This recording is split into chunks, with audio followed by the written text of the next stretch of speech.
The stone door grinds shut, plunging the tomb into eternal darkness. A queen's face, contorted in a silent scream, is the last thing seen before the final sliver of light vanishes.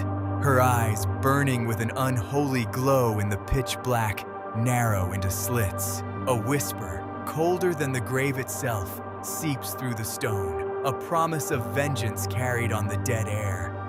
"You will remember me." The words echo, not in the tomb, but in the minds of those who sealed it, a chilling premonition of the terror they have just unleashed upon their world. She was once the son of the empire, Queen Seraphina, whose reign was a golden age of prosperity and power.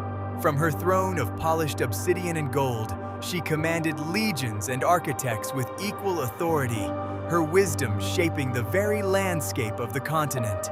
But brilliance casts long shadows, and in those shadows, envy festered like a disease. Her most trusted advisors, men and women she had raised from obscurity, gathered in firelit corridors, their faces masked by the flickering gloom.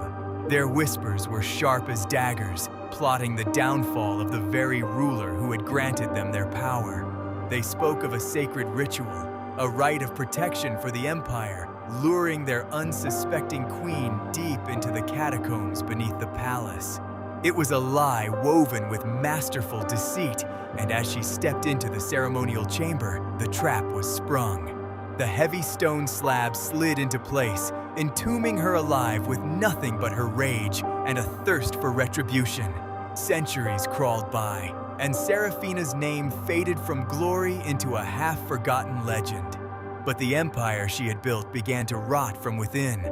A creeping blight turned golden fields of wheat into black, withered stalks overnight, spreading famine across the land.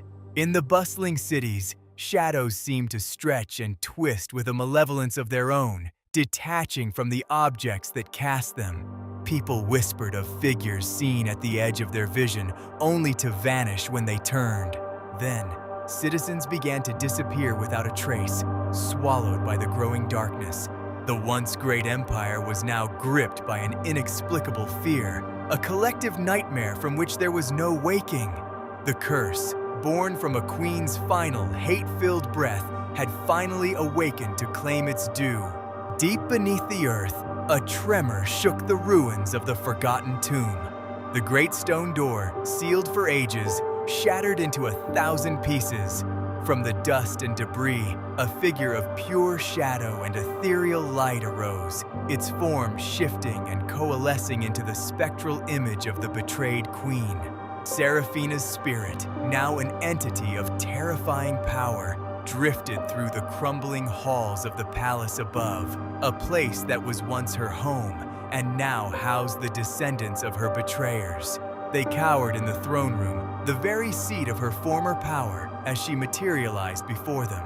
Her eyes were no longer human, but twin vortexes of spectral fire, and the air grew cold enough to freeze their panicked breaths in their chests. The truth, buried for centuries, was finally dragged into the light. The spectral queen forced the terrified descendants to relive the moment of her betrayal, projecting the visions into the minds of every citizen in the capital. The empire watched in horror as the treachery of their founders was laid bare. With the truth revealed, Seraphina's vengeance was swift and absolute, a storm of spectral energy that cleansed the palace of its tainted bloodline. A dark balance was restored, the curse lifted, but the fear remained. The empire was saved, yet forever haunted. Some betrayals are never forgotten, even by time. Her spectral form now watches over the empire from the highest palace spire, a silent, eternal guardian born from an unforgivable sin.